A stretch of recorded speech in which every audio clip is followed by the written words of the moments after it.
Assalamualaikum warahmatullahi wabarakatuh. Alhamdulillah, kita bisa bertemu lagi dalam kuliah, produk dan jasa bank syariah. Insyaallah hari ini kita akan membahas pembiayaan lain ya yang dikenal di bank syariah. Rekan-rekan sekalian, kita sudah bahas, beberapa, produk, perbankan syariah, baik itu dana maupun pembiayaan ya. Sekarang kita akan masuk ke apa namanya, pembiayaan Eee, berdasarkan chord, dan multi jasa. Baik, saya akan share, eee, materinya. Mmm, Kakak sekalian, seperti yang kita ketahui ya, pembiayaan di bank syariah itu ada banyak macamnya ya, ada banyak skim ya, artinya, bank syariah itu bisa memilih, eee, apa namanya, berbagai macam skema ya, untuk, mendukung ya program penyaluran dana ya. Walaupun pada kenyataannya tidak semua skim itu bisa dipakai atau tidak semua skim itu bisa, biasa dipakai ya.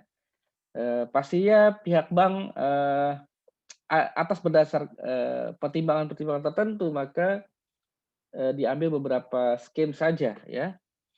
Apalagi untuk, pembiayaan yang sifatnya, masif ya, seperti pembiayaan rumah, otomotif dan lain-lain, itu biasanya menggunakan akad-akad yang standar ya, seperti murabahah, eee apa namanya, musyarakah ya. Eee, tapi untuk pembiayaan-pembiayaan yang, spesifik, ya yang besar, yang, personal, maka, biasanya, bank bisa menggunakan berbagai macam skim dalam, sebuah, pembiayaan, ya. Termasuk, jika, ternyata, nasabahnya bermasalah ya, kemudian dilakukan proses restrukturisasi, maka akad-akad itu bisa berkembang ya, bisa berkembang, eee, dengan berbagai macam skim ya. Jadi beruntunglah nanti, rekan-rekan sekalian yang, bisa mengalami, berbagai macam, skim, yang ada di perbankan syariah. Baik, kita lanjutkan. Ini produk pembiayaan lainnya ya. Kenapa dibilang lainnya? Karena ini agak berbeda dengan, pembiayaan yang biasa ya. Ada 2 macam yaitu core dan multi jasa.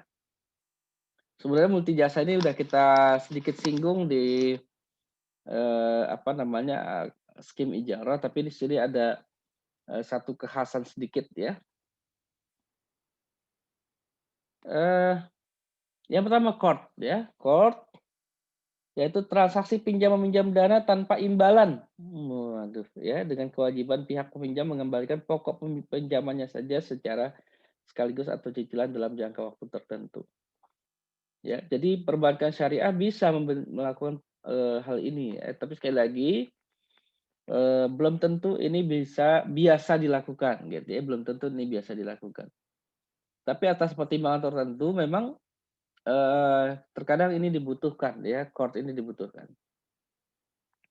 Baik, jadi prinsipnya dia tidak ada imbalan apapun, ya. Mekanismenya, bank sebagai penyedia dana memberikan pinjaman ya, quote kepada nasabah atas dasar kesepakatan. Nah, ingat di sini adalah pinjaman ya, bukan pembiayaan. Ya, kalau pembiayaan maka nanti kita akan kenal apa namanya, margin atau bagi hasil. Tapi ini pinjaman ya. Kalau pinjaman maka pengembaliannya adalah sesuai nominal ya. Nah ini yang kedua, bank dilarang dengan alasan apapun meminta pengembalian pinjaman melebihi, itu dia, nominal yang sesuai akad. Yang ketiga, bank dilarang membebankan biaya apapun atas penyaluran pembiayaan atas dasar kod kecuali biaya administrasi dalam batas kewajaran. Ya pasti dalam proses, apa namanya, eh, apa namanya, pinjaman core ini, pasti kan ada proses administrasi ya kan, itu boleh dikenakan, ya. Batasannya seperti apa? Tidak ada batasan ya, tapi memang minimal, biaya yang diambil itu bukan berdasarkan nilai pinjaman ya. Misal mau berapapun pinjamannya ya, 1.000.000, 500.000, 100 juta, 1 miliar mungkin ya, maka biaya administrasinya harusnya sama ya, karena biaya administrasi itu adalah, misalkan tenaga kerja ya, perlengkapan, ATK dan lain-lain ya, pastinya dia kan fix angkanya ya. Misal, biaya administrasi 200.000 atau 100.000, gitu kira-kira. Ya, jadi tidak ada, atau tidak berhubungan biaya administrasi itu dengan nilai pembiayaan ya. Yang keempat, pengembalian jumlah pembiayaan atas dasar KOT harus dilakukan oleh nasabah pada waktu yang telah disepakati ya, pasti ada di dalam akad itu. Dalam hal nasabah digolongkan mampu namun tidak mengembalikan sebagian atau keseluruhan kewajiban pada waktu disepakati, maka bank dapat memberikan sanksi sesuai syariah dalam rangka pembinaan nasabah. Ya, itu boleh-boleh saja sanksi namanya ya. Baik, oh ya, sanksi itu kenapa diberikan, karena memang bank itu memberikan pembiayaan itu, bukan dana darinya ya, tapi dari masyarakat. Sehingga bank juga ada kewajiban mengembalikan dana tersebut kepada masyarakat. Baik, ini skemnya akad cord ya. Bank dan nasabah melakukan akad, kemudian, apa namanya, atas dasar apa namanya, akad tersebut, maka nasabah akan melakukan pengembalian dana. Ini yang nomor 2-nya perlu diabaikan saja, karena terasa cukup sederhana ya. Akad, bank memberikan dana, nasabah mengembalikan dana. Ini rukun-rukunnya: peminjam, pemberi pinjaman, barang atau utang. Ya. Nah, ini ada catatan sedikit, dalam perbankan syariah, KOT dijalankan sebagai fungsi sosial bank, ya, fungsi sosial. Kenapa fungsi sosial? Karena tidak diperkenankan mengambil margin atau apa namanya, bagi hasil, ya. Sehingga dananya, karena tidak ada margin bagi hasil, maka dananya biasanya berasal dari dana zakat, infak, sedekah. Jadi tidak mungkin diambil dari dana pihak ketiga, karena dana pihak ketiga kan kita harus bayar bagi hasil. Ya. Atau dari mana? Dari modal juga bisa, ya. Nah, kira-kira begitu ya. Jadi apa namanya? Tinggal bagaimana pelaksanaannya, ya. Nah, biasanya akad qard ini memang dilakukan untuk hal-hal khusus ya. Misalkan dalam kondisi apa namanya? Sosial ya, dalam kondisi terdesak ya. Misal ya, apa, nasabah meminta untuk take over ya dari satu bank konvensional ke bank syariah. Nah, ini akad bisa dilakukan di awal ya untuk proses pengambil alihan. Ya, selanjutnya kemudian akadnya dirubah ya menjadi akad pembiayaan di bank syariah.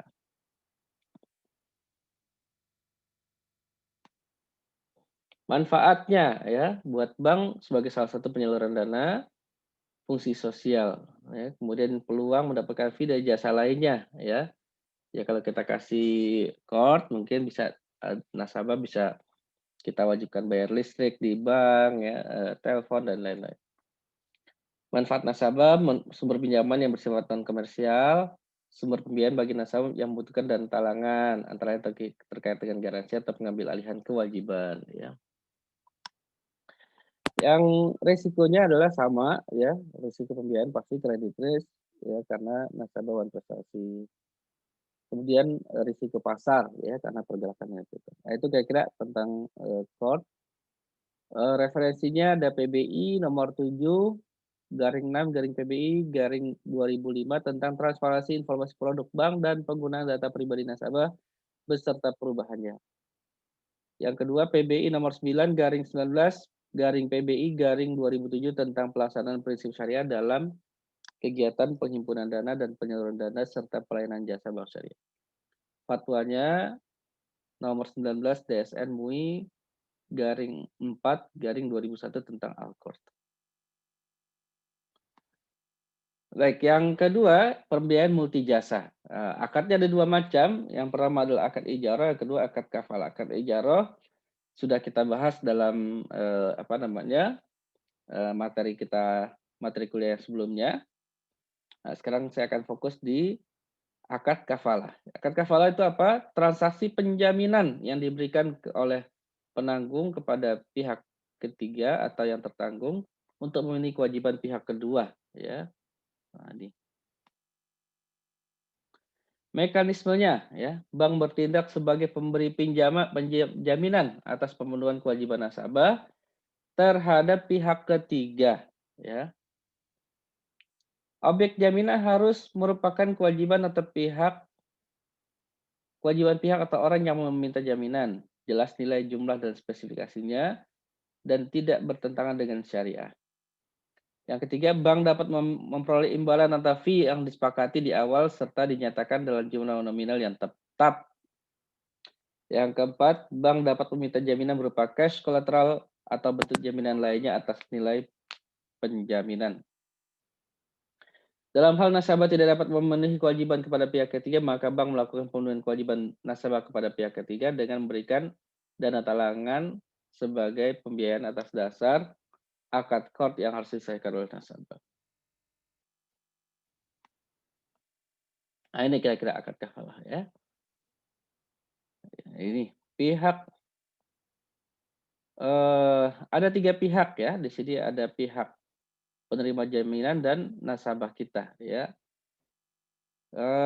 Dalam kondisi ini, ya, pihak penerima jaminan adalah bohir, ya, pemilik proyek, ya, bohir.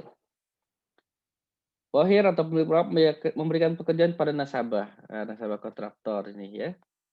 Nasabah kita ini adalah nasabah yang menjadi kontraktor. Tapi nasabah pemilik proyek kurang percaya dengan nasabah kontraktor sehingga dia meminta jaminan kepada bank syariah. Atas dasar permintaan itu, nasabah ke bank syariah menggunakan akad kafalah. Kemudian bank akan menerbitkan penjaminan kepada pihak penerima jaminan. Nah, itu dia. Nah, bank wajib bayar jika nasabah wan prestasi. Ya, kalau misalkan nasabah kita ini gagal melakukan proyeknya, maka bank harus bayar, ya, kepada pemilik proyek, ya. Nah, ini kira-kira gambaran singkatnya, ya. Mudah-mudahan rekan-rekan bisa memahaminya, ya.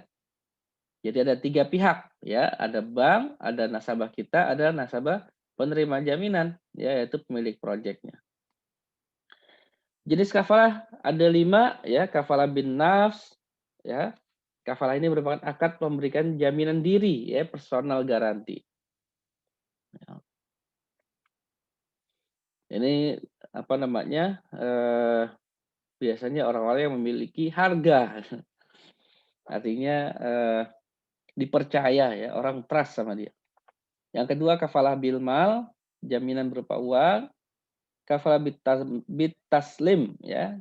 Jenis kafalah ini biasa dilakukan untuk pengembalian barang yang disewa pada waktu masa sewa berakhir.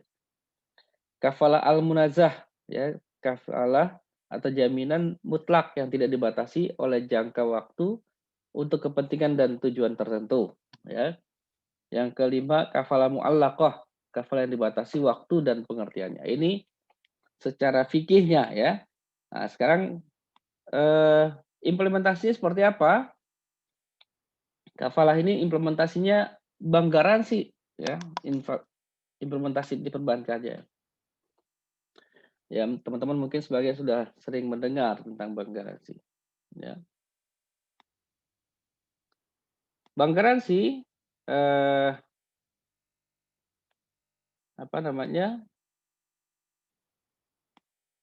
secara definisi, ya, adalah warkat yang diterbitkan oleh bank penjamin, ya, berupa kewajiban membayar terhadap pihak penerima garansi yaitu kreditur apabila pihak yang dijamin atau nasabah debitur cedera janji atau wan prestasi. Ini berdasarkan SK Direksi Dir BI ya.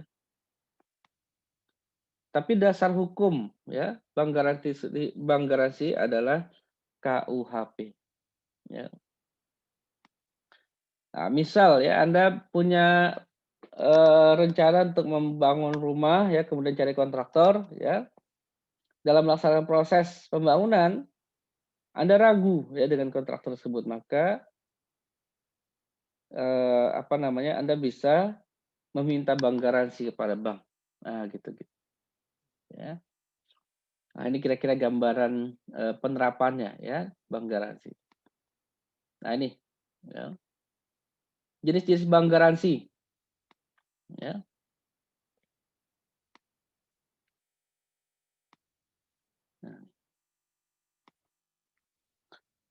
Nah, jenis-jenis bank garansi yang kita kenal di dunia perbankan, tadi sudah kita bahas yang pertama tadi tidak tertulis ya, mohon maaf, yaitu personal garanti ya, personal garanti. Atau orang biasa singkat PG ya, PG. PG ya, PG, personal garanti. Kenapa orang bisa menerima personal garanti? Karena orang tahu ya, atau orang trust bahwa nasabah tersebut mampu ya, mampu membayar ya jaminan. Kenapa? Misalkan karena kekayaannya, pastinya karena uangnya ya, karena keberadaan uangnya. Itu personal ya, personal garanti. Jadi dia akan menanggung hutang ya orang ya, atau menanggung suatu project ya kalau project itu gagal. Ya, biasanya bank pasti akan melihat eh, kemampuan orang yang memberi jaminan ini sanggup nggak dia ya. Jadi tidak bisa semua orang bikin personal garanti ya, orang-orang tertentu. Ya. Eh, Bisa juga company ya, perusahaan ya, company garanti bisa juga ya. Jadi yang dilihat adalah perusahaannya. Dia pasti asetnya atau uangnya pasti. Baik. Terima kasih. Yang pertama adalah garansi tender ya, bank garansi tender atau bid bond ya. Nah, teman-teman harus tahu nih ya, kalau mau masuk ke dunia project di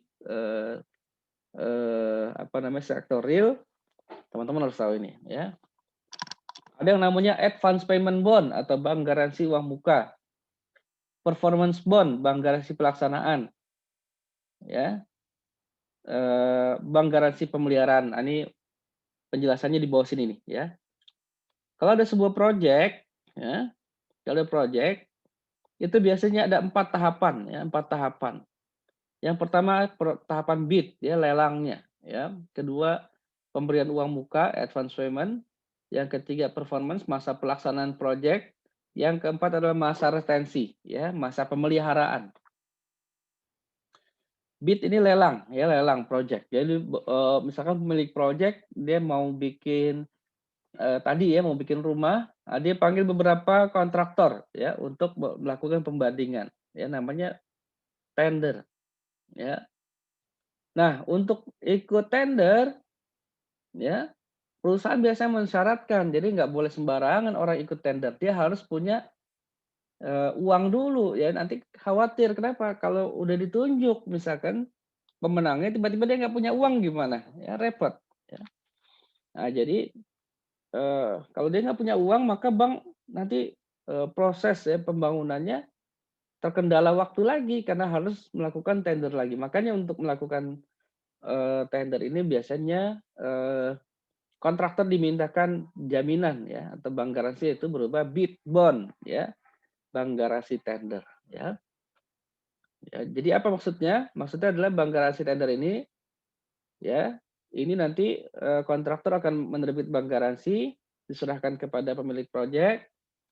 Nah, bank garansi ini cair kalau ya, kalau ternyata pada saat ketemu pemenang proyeknya, tiba-tiba dia membatalkan diri ya. Aduh, saya nggak jadi deh ambil proyeknya. Nah, maka Bitbon ini bisa menjadi alat bagi pemilik proyek untuk ya mencairkannya, ya dicairin ya bank garansi Bitbonnya. Ya biasanya nilainya 5% sampai ya 5% lah dari keseluruhan nilai proyek biasanya, ya. Nanti pada saat pencairan uang itu untuk apa? Ya untuk melakukan tender lagi ya, karena tender juga butuh biaya, ya. Butuh biaya dan juga butuh, kepastian. Yang kedua, proses kedua adalah advance payment. Biasanya project itu, kontraktor nggak mau terima project begitu saja, karena kontraktor juga kan, apa namanya, khawatir juga ya, khawatir pada saat dia udah laksanakan, ternyata bosnya nggak punya uang. Nah ini dia, makanya dia pasti minta uang muka di depan ya, DP. Nah, ya jadi advance payment ini nanti akan diterbitkan ya, oleh siapa? Oleh pemilik project ya. Jadi, apa namanya, pemilik project ya, eee, akan meminta advance payment bond. Jadi, khawatir juga ya pemilik project ini kalau kemudian kontraktor udah dikasih uang muka nggak dijalani ya. Nanti dikasih itu 20% atau 30% ya besarannya. Kemudian performance ya, masa pelaksanaan project ya, masa pelaksanaan project. Nah, ini membutuhkan dana yang cukup besar ya. Ya, khawatir proyeknya gagal, maka pemilik proyek meminta ya bank garansi pelaksanaan performance bond. Kemudian retensi, apabila proyeknya sudah selesai, maka dia nggak boleh lari begitu saja ya. Mungkin ada masa retensi 3 bulan pemeliharaan. Kenapa? Jangan-jangan selesai dibangun besok hancur bangunannya. Ya, atau mungkin ada mengeluh pas catnya dan lain-lain ya. Ada kerusakan ini, kerusakan itu ya. Nah, ini ada masa retensi, masa pemeliharaan ya. Nah, biasanya besarannya adalah 10% ya dari nilai proyek.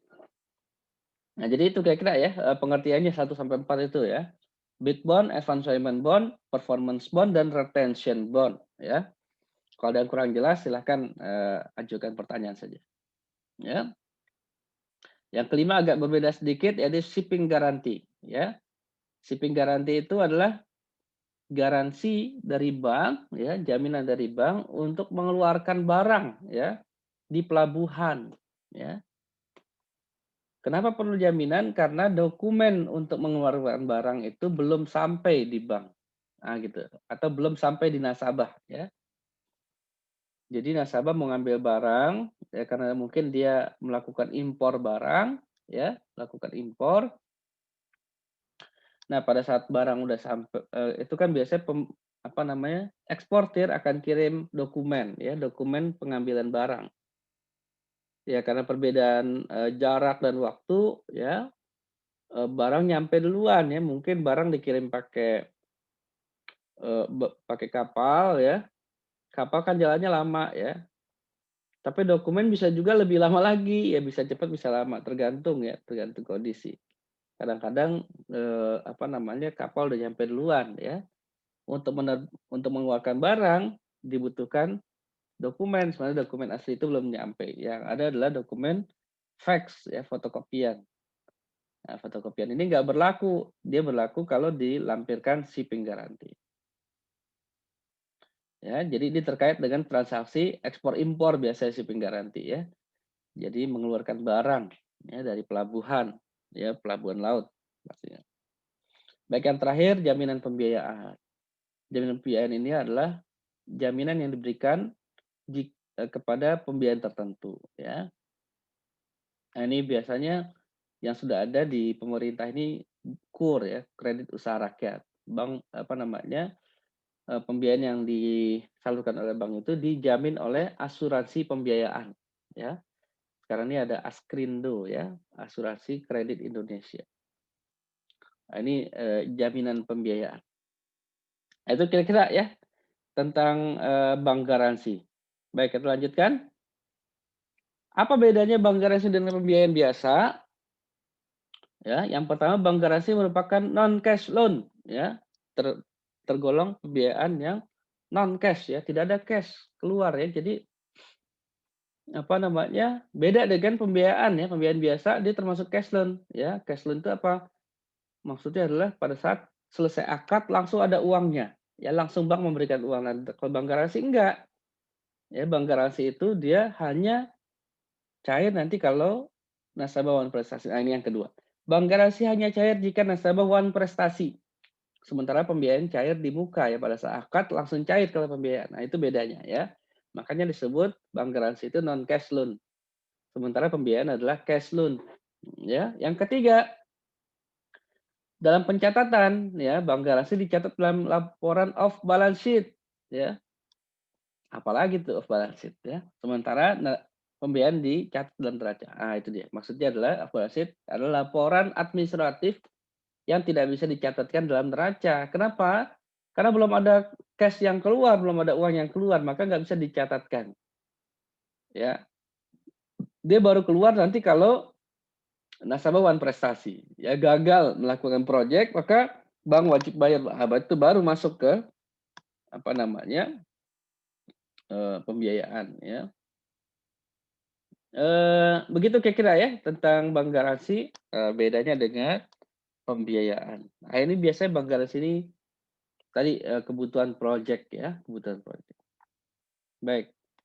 Apa sih manfaatnya untuk bank sebagai salah satu bentuk penyaluran dana dalam memberikan pelayanan pada nasabah? Tapi penyaluran dana ini kalau ya belum sebetulnya belum ada penyaluran dana sebetulnya, tapi penyaluran dana ini jika nasabah kemudian tidak mampu bayar ya, bank nalangin pasti karena kewajibannya sudah jatuh ke bank ya. Kemudian yang kedua adalah memperoleh pendapatan dalam bentuk fee atau ujroh ya. Eh, jadi bank bisa ya mengambil fee ya atas dasar penerbitan bank garansi. Manfaat bagi nasabah memperoleh pemenuhan jasa-jasa tertentu seperti pendidikan, kesehatan, jasa lainnya yang diberikan secara syariah. Risikonya, risiko kredit risk dan risiko pasar. Ya. Referensinya ini ya, PBI nomor 7 garing 6 garing PBI garing 2005 tentang transparansi informasi produk bank dan penggunaan data nasabah. Yang kedua PBI nomor 9 garing 19 PBI 2007 ya, fatwanya sendiri, fatwa nomor 4 DSN UI garing 7 garing 2004 tentang pembiayaan multi jasa. Baik rekan-rekan sekalian, itu kira-kira ya apa namanya kuliah kita hari ini, yaitu tentang pembiayaan core dan multi jasa. Sekali lagi saya ingatkan bahwa pembiayaan di perbankan syariah ini makin banyak skemnya ya, dan itu makin berkembang sekali, masih berkembang terus ya. Tapi sekali lagi penggunaannya tidak semua digunakan akad-akad itu atau skim-skim itu, tergantung kebutuhan ya, tergantung kebutuhan dan tergantung kondisi ya. Namun demikian ini membuka khasanah kita di bank syariah sebagai orang-orang yang berkecimpung di bank syariah bahwa eh, apa namanya literasi kita tentang pembiayaan sangat luas ya di perbankan syariah ini. Baik, saya rasa demikian. Eh, Terima kasih. Ya, mudah-mudahan kita semua bisa memahami produk-produk perbankan syariah. Jangan lupa like, ya, subscribe, and share ya video saya ini. Kemudian juga jangan lupa klik apa namanya lonceng ya untuk pemberitahuan berikutnya. Insya Allah kita akan lanjutkan proses kuliah ini dengan video-video lainnya. Insya Allah mudah-mudahan bermanfaat. Silahkan jangan lupa komen ya, jangan lupa komen atau pertanyaan jika ada, silahkan isi komen atau kirim pertanyaan via email ke zulkifli24@yahoo.com ya. Terima kasih. Semoga Allah memberikan kesehatan untuk kita semua. Assalamualaikum warahmatullahi wabarakatuh.